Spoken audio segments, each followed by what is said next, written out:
Hi friends, welcome to Nagas Media. ரொம்ப சந்தோஷமான video இது. எனக்கு பேசும்போதே சந்தோஷமா இருக்கு. முருகர் நடத்திய அதிசயம் அப்படின்னு தான் நினைச்சுக்கிட்டேன் நான் இதை. ஏன்னா இன்னைக்கு வித்தியாசமா நடந்துச்சு. எல்லாத்தையுமே பாருங்க இந்த வீடியோல. நான் எப்பவும் போல காலையில பிரம்ம முகூர்த்த நேரத்திலேயே எழுந்திரிச்சிட்டு வீடெல்லாம் பெருக்கிட்டு, அதாவது எப்பவுமே நம்ம பெருக்கும் போது பாத்தீங்கன்னா குப்பையை வெளியில தள்ளணும், நல்ல விஷயங்களை உள்ள கூட்டிட்டு போகணும். அதாவது விளக்கேற்றும் போது நீங்க நிலவாசல்ல நம்மளுடைய குலதெய்வம் இருக்கிறதா சொல்லுவாங்க இல்லையா, அந்த இடத்துல விளக்கு ஏத்தி அதுக்கப்புறம் நீங்க உள்ள விளக்கு எடுத்துட்டு போய் அந்த விளக்க வச்சு வீட்டுல இருக்கிற விளக்கு ஏத்தலாம்.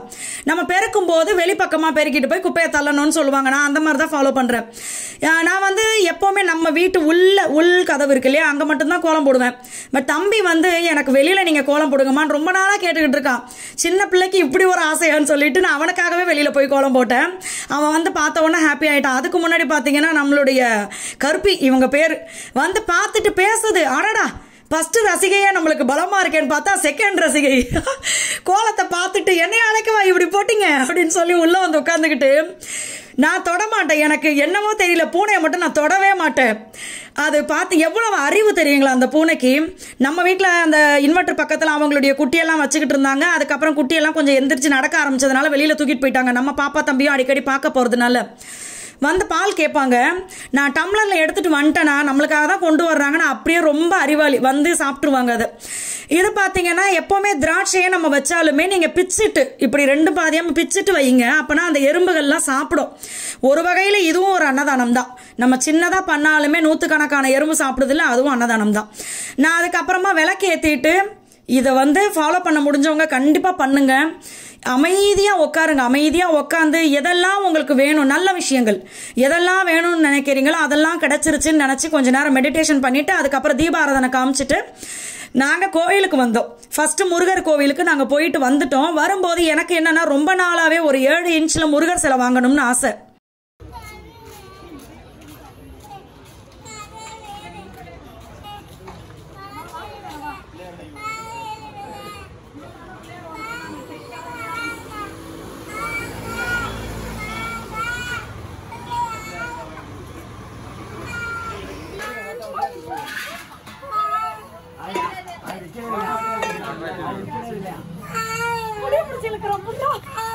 காட்டு காட்டுங்க, உனக்கு வேணுமே அது.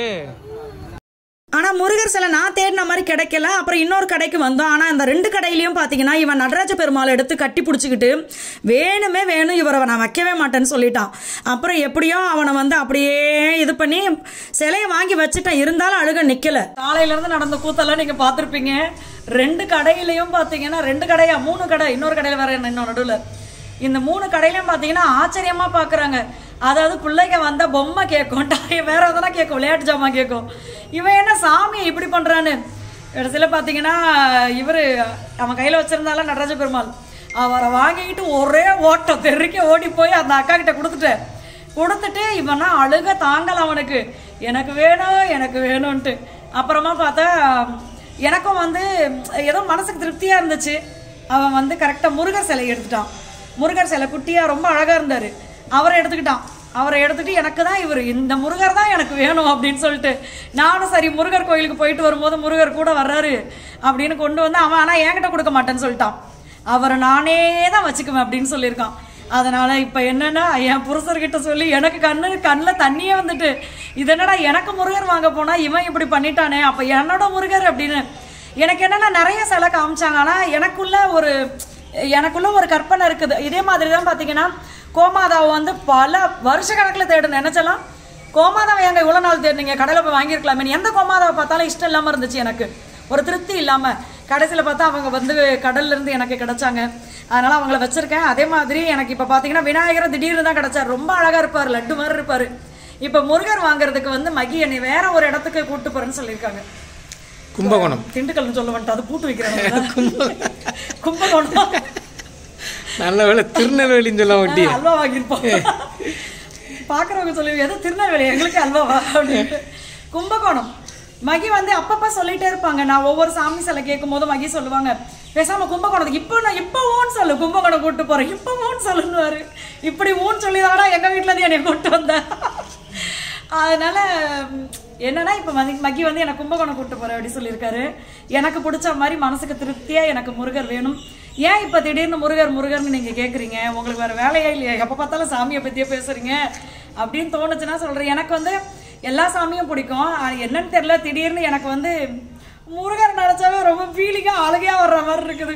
இப்பயும் என்னடா இது நம்ம நினைச்ச மாதிரி முருகர் நம்மளுக்கு இன்னும் வரலையா? ஆனா வந்துட்டாரு, வீட்டுக்கு வந்துட்டாரு. பட் நான் வந்து அவருக்கு அபிஷேகம் பண்றதுக்கு நிறைய நினைச்சிருக்கேன். அவருக்கு நான் அதெல்லாம் செய்யணும் அப்படின்னு சொல்லி அதுக்கு வந்து எனக்கு ஒரு 7 இன்ச்சு அந்த மாதிரி சைஸ்ல அவர் எனக்கு வேணும்னு. அதனால இன்னைக்கு நம்ம போறோம்.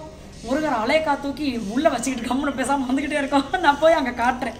கும்பகோணம் ஃபர்ஸ்ட் போறேன். ஏன்னா ஃபர்ஸ்ட் டைம் போறேன். அங்க போய் என்னென்ன இருக்குது அப்படின்றது எனக்கே ஆர்வமா இருக்கு. ஏன்னா மகி சொல்லுவாங்க கும்பகோணத்துலதான் விளக்கு, சாமி சிலை எல்லாமே அப்படியே ரொம்ப அழகா சூப்பரா வச்சிருப்பாங்க. அங்க செய்யற இடம் அங்கதான். நீ போயிருக்கியா? ஏற்கனவே நிறைய வாட்டி கும்பகோணம் போயிருக்கு. ஓகே, நம்மளும் கும்பகோணம் போவோம். என்ன அங்க என்ன விசேஷமா இருக்கு அப்படின்றத பாப்போம். நான் முருகரை மட்டும் நினைச்சிருக்கேன்.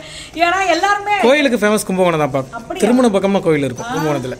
அதனால இப்ப இந்த வாட்டி நான் முருகர் சிலை மட்டும் வந்துட்டாருன்னா இதுக்கப்புறம் சேலம் வாங்க வேண்டியது கிடையாது அப்படின்னு நினைச்சுக்கிட்டு இருக்கேன். வாங்க வேண்டாம், போதும் முருகரோட போதும் அப்படின்னு நினைச்சுக்கிட்டு இருக்கேன். போய் எனக்கு பிடிச்ச முருகர் அழைக்கு வரணும். வாங்க போலாம். காரை எடுத்துட்டு நாங்க கும்பகோணத்துக்கு கிளம்பிட்டோம். போற வழியெல்லாம் பாத்தீங்கன்னா அவ்வளவு சந்தோஷமா இருந்தது. இதுல வேற பாத்தீங்கன்னா முன்னாடி கொஞ்சம் தூரம் டிராவல் பண்ணதுக்கு அப்புறமா பாத்தீங்கன்னா டக்குன்னு மகி அங்க பாடுறான்னு பார்த்தா கார்ல வந்து முருகருடைய படம் போட்டு ரொம்ப அழகா சிரிச்சிட்டு இருந்தாரு. நான் மகி கிட்ட சொன்னேன், இன்னைக்கு பாரு நான் முருகர் சிலை வாங்க போறேன், முருகரா கண்ணுக்கு தெரியுறாரா? என் கண்ணுக்கு அவர் மட்டும் தான் தெரியுறாருன்னு.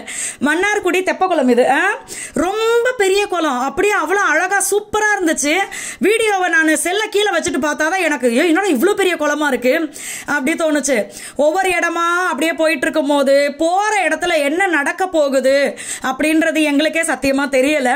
தெரியாம தான் நாங்க இப்படி டிராவல் பண்ணிக்கிட்டு இருக்கோம். என்னுடைய மனசுல என்னன்னா நான் நினைச்ச சிலைய நான் வாங்கிடணும் அப்படின்றதுதான். ஆனா அங்க போய் நான் சிலை வாங்கினேனா இல்லையா அப்படின்றதெல்லாம் இருக்கட்டும். போற வழியில பாத்தீங்கன்னா இந்த கோயில் ரொம்ப அழகா இருக்குல்ல அப்படின்னு சொல்லி மகியை நானும் பேசிக்கிட்டே வீடியோ எடுத்தோம். வீட்டுக்கு வந்ததுக்கு அப்புறம் தான் எங்க மாமியார் சொல்றாங்க, வெள்ள விநாயகர் கோயில்பா, நீங்க போயிட்டு வந்திருக்கலாம்ல அப்படின்னு சொல்லி. நாங்க வந்து கோயிலுக்கு போற பிளானே கிடையாது. இல்ல நம்ம தேடி போனது முருகர் தான். ஆனா முருகர் நடத்தி வச்சது பாத்தீங்கன்னா அந்த இடத்துல வேற விஷயம். அங்க போனதுக்கு அப்புறமா பாத்தீங்கன்னா ஃபர்ஸ்ட் சிலைகள் எல்லாருமே பார்க்க ஆரம்பிச்சிட்டேன். என்னன்னா அங்க அதிகப்படியா கும்பகோணத்துல வந்து 50 சிலைகள் தான் இருக்கு. அதே மாதிரி நம்மளுக்கு வேண்டிய சிலைகள் வந்து ஆர்டர் கொடுக்கணும். அதுல இருந்து ஒரு 2-3 மாசத்துக்கு அப்புறமா தான் நம்ம கையில கொடுப்பாங்களாம். இப்படி சிலைய அந்த இடத்துல இருக்கு, இந்த இடத்துல இருக்கு, இங்க போங்க அங்க போங்கன்னு சொல்லி கடைசியில நம்மளை வர வச்ச இடம் பாத்தீங்கன்னா முருகர் கோவில். சொல்லும் போதே எனக்கு புல்ல இருக்குது. எனக்கு அப்படியே கண்ணு கலங்கி உண்மையாவே போய் அவர்கிட்ட உட்காரும் போது அப்படி ஒரு அழுக வந்துருச்சு எனக்கு. என்னப்பா அங்க இருக்கு இங்க இருக்குன்னு சொல்லி கடைசியில நீங்க இருக்கிற இடத்துக்கே எங்களை கூட்டிட்டு வந்துட்டீங்களே அப்படின்னு இருந்துச்சு எனக்கு. கோவில் வந்து 4 மணிக்கு தான் திறப்பாங்க அப்படி சொன்னாங்க. அதுக்கப்புறமா ரொம்ப நேரமா வெயிட் பண்ணி தான் நாங்க உள்ள போய் அப்பாவை பார்க்க போறோம்.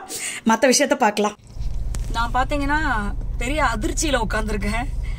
அது எதுக்கு அதிர்ச்சினா நடந்த சம்பவம் எல்லாமே வந்து வித்தியாசமா இருக்கு. இப்ப நான் காலையில இன்னைக்கு நம்ம வந்து அங்க பட்டுக்கோட்டை கோயில் முருகர் கோயில் போனேன். முருகர் கோயில் போயிட்டு அங்க இருந்து சிலை வாங்கலாம் அப்படின்ட்டு போனேன். அங்க நான் நினைச்ச சிலை கிடைக்கல. தம்பிக்கு மட்டும் அவனுக்கு பிடிச்ச முருகரே வந்துட்டாரு. முருகர் சிலையை அவன் வச்சிருக்கான். எனக்கு ஒரு சிலை வேணும் நான் பூஜை பண்றதுக்கு அப்படின்னு சொல்லவும் இவரு இந்த ஊர்ல கும்பகோணத்துல கிடைக்கும்னு சொல்லி கூட்டிட்டு வந்தாரா. இங்க வந்து பார்த்தா இங்க வந்து 50 சிலை தான் கிடைக்குமா. பித்தளை சிலை வந்து கிடைக்கிறதுக்கு வந்து இங்க இருக்கிறவங்களுக்கு தெரியல. ஃபர்ஸ்ட் நிறைய பேர்கிட்ட நான் விசாரிச்ச வரைக்கும் பித்தளை சிலை எல்லாம் இங்க கிடைக்குமான்னு தெரியல எனக்கு. 50 வந்து நம்ம ஆர்டர் கொடுத்தோம் அப்படின்னா அவங்க செஞ்சு கொடுப்பாங்க அப்படி சொல்லிட்டாங்க. நிறைய கோயில் நாங்க தேடிட்டோம். கோயில்ன்ற நிறைய இடம் பார்த்துட்டோம். கும்பகோணத்துல இருந்து சுவாமி மலைக்கு போங்கன்னு சொன்னாங்க. சத்தியமா சொல்றேன், இங்க வர வரைக்கும் சுவாமி மலையில முருகர் இருக்காருன்னு எனக்கு தெரியாது.